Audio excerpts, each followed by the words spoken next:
अब ये order pair में आपके पास कम्प्लेक्स नंबर्स हैं, इनको आयोटा फॉर्म में रखना है तो रियल पार्ट 1 रहा, इमेजनरी पार्ट इसका 2 है तो उसके साथ आयोटा लगा दें। दोनों वैल्यूज़ प्लस की हैं तो मैंने प्लस की रखी हैं। ये हो जाएगा 2 + 2 आयोटा।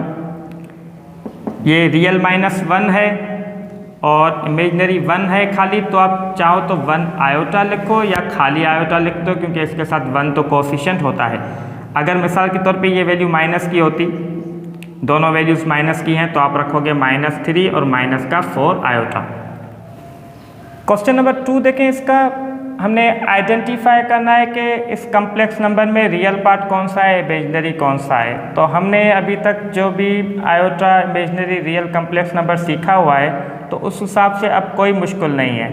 जो आयोटा वाला होगा वो इमेजनरी होगा, जो बगैर आयोटा के होगा वो रियल होगा, तो उसका रियल हो गया 1 और उसका इमेजनरी हो गया आपके पास 2। अब ये नहीं कहोगे कि 2 आयोटा, बस आयोटा लगा हुआ है 2 के साथ, तो मतलब 2 उसका जो है वो इमेजनरी पार्ट हो गया। यहाँ पे देखें रियल कौन सा है। अब यहाँ पे आपने जल्दबाजी नहीं करनी कि आप पहली वैल्यू को रियल कह दो। पहली वैल्यू रियल होती है जब आर्डर पेयर हो। यहाँ पे आप जल्द में कह सकते हो कि रियल -5 है और इमेजनरी 6 है। यहाँ पे आपने देखना है कि आयोटा किसके साथ है। आयोटा 9 के साथ है तो फिर वो इमेजनरी होगा। यहाँ पे ये रियल हो गया, ये इमेजनरी हो गया। यहाँ पे रियल -1 है और इमेजनरी जो है आयोटा के साथ कोएफिशिएंट कुछ नहीं है, मतलब 1 है और 1 माइनस का है, तो माइनस का 1 हो गया इसका इमेजनरी पार्ट। यहाँ पे देखें रियल क्या होगा, -3/4, क्योंकि आयोटा इसके साथ है।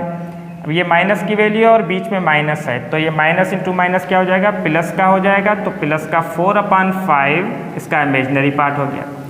इसमें रियल पार्ट क्या होगा, -1 और इमेजनरी क्या होगा, प्लस का 2 आयोटा के साथ जो है। क्वेश्चन 3 हमारे पास, find the conjugate of the following complex number. अब कॉन्जुगेट का माना ये होता है कि जो हमारे पास कम्प्लेक्स नंबर में इमेजनरी पार्ट होता है उसका आप एडिटिव इन्वर्स कर दो। मतलब अगर वो प्लस का है तो उसको माइनस का कर दो, अगर माइनस का है तो उसको आप प्लस का कर दें। इसका एक तरीका है लिखने का कि आप इस तरह करो, इसको आप नाम दे दें एक कम्प्लेक्स नंबर को। Z का उमूमन नाम दिया जाता है स्मॉल z का, तो कॉन्जुगेट के लिए उसके ऊपर आप बार लगा दें। ये शो कर रहा है कि हम Z का कॉन्जुगेट करने जा रहे हैं, यानी Z की वैल्यू का कॉन्जुगेट करने जा रहे हैं। तो रियल की छेड़छाड़ी आपने नहीं करनी, वो अगर माइनस का है तो माइनस का रहने दें, प्लस का है तो प्लस का रहने दें। इमेजनरी अगर प्लस का है तो उसको माइनस का कर दें, अगर माइनस का है तो प्लस का कर दें। ये हो गया इसका कॉन्जुगेट। अगर आर्डर पेयर में आपके पास है तब भी आप ऐसा कर सकते हो। इमेजनरी पार्ट इसका सेकंड होता है तो उसको आप नेगेटिव कर दें। अगर ये माइनस का होता तो हम इसको प्लस का कर देते। यहाँ पे इसका देखिए कॉन्जुगेट क्या होगा, माइनस का 3 आयोटा और प्लस का 1, रियल जो है वो सेम रहेगा। इसका एक चौथा पार्ट आप देखें, 1 माइनस आयोटा। अब इसका रियल पार्ट 1 वो सेम रहेगा, साइन चेंज नहीं होगी। माइनस का आयोटा जो है वो प्लस का आयोटा हो जाए। ये हो गया इसका कॉन्जुगेट। क्वेश्चन नंबर 4 बहुत आसान है, उसमें फ़कत वो वेरीफाई करने को कह रहा है कि भाई अगर कोई Z कम्प्लेक्स नंबर है, जैसे ये हमारे पास है Z, इसको नाम दे दिया हमने, तो वेरीफाई ये करना है कि Z के कॉन्जुगेट का कॉन्जुगेट, यानी कॉन्जुगेट करके फिर दोबारा उसको कॉन्जुगेट करोगे तो वापस Z आ जाएगा। अगर आप एक बार किसी वैल्यू में इमेजनरी पार्ट की साइन चेंज करोगे तो वो कॉन्जुगेट हो जाएगा उसका। अगर फिर से ना उसी वैल्यू का कॉन्जुगेट करोगे तो फिर वो साइन दोबारा उसने वापस आ जाना है। तो 4/7 ये रखा हमने सेम, ये हो जाएगा माइनस का 9/10 आयोटा, ये हो गया है कॉन्जुगेट। अभी देखें Z कॉन्जुगेट Z के बराबर नहीं है, लेकिन जब आप Z कॉन्जुगेट का दोबारा कॉन्जुगेट करोगे तो रियल पार्ट को तो हमने छेड़ा ही नहीं, ये इमेजनरी जो है वो दोबारा प्लस का हो जाएगा। तो प्रूव होगा कि भाई Z कॉन्जुगेट का कॉन्जुगेट करोगे तो वापस आके आप जो है वो दोबारा उस Z वैल्यू पे पहुंचोगे। इसी तरीके से सारे पार्ट्स आपको करने हैं और कुछ नहीं करना। डबल कॉन्जुगेट, ये एमसीक्यूज में भी आता है कि जेड कॉन्जुगेट होल कॉन्जुगेट किसके बराबर होगा, भाई जेड के बराबर होगा।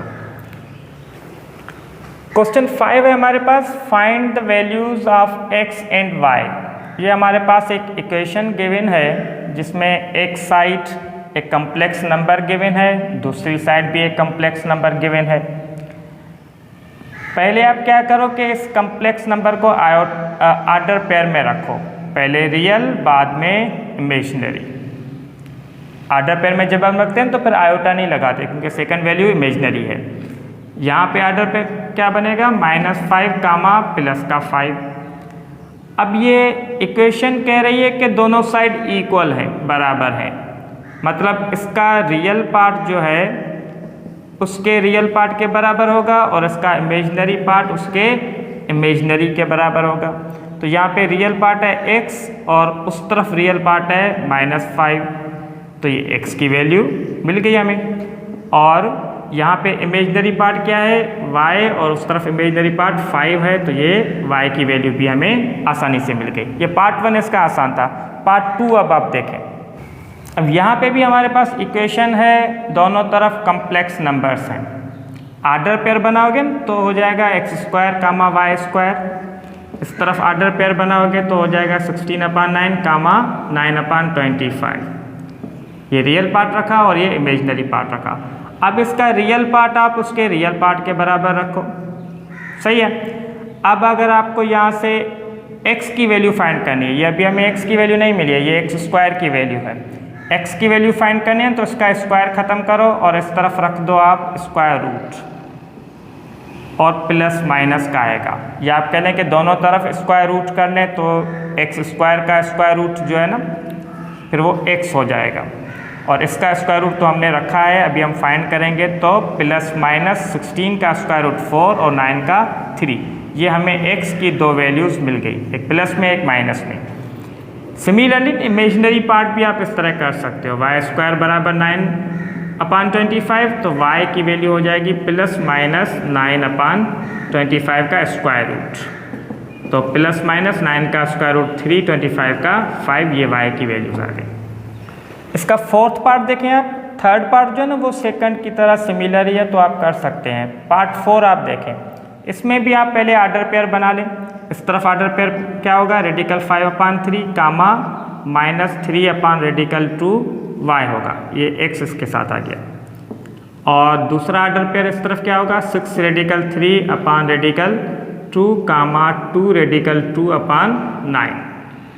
आयोटा हमने नहीं रखा क्योंकि सेकंड इमेजिनरी है। तो अब इसका रियल पार्ट आप इसके रियल पार्ट के इक्वल रखो तो आपको x जो है वो मिल जाएगा सिंप्लीफाई करने के बाद, ठीक है। ये इक्वेशन आ गई एक सिंपल हमारे पास, जिसमें x ये रहा हमारे पास, ये फाइंड करना है हमें।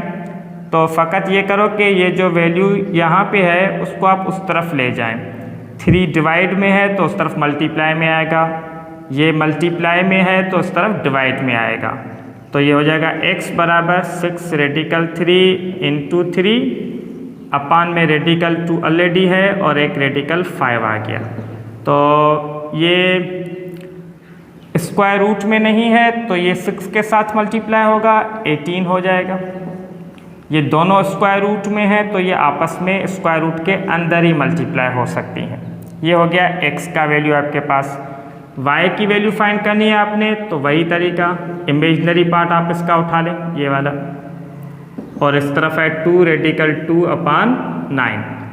तो माइनस का y सेम रखो, जो रेडिकल 2 डिवाइड में है वो उस तरफ जाके 2 रेडिकल 2 से होगा मल्टीप्लाई, और 9 पहले से है, 3 जो मल्टीप्लाई में है वो उस तरफ आके इस तरफ अपान में डिवाइड में आएगा, नीचे वाली वैल्यू से मल्टीप्लाई में।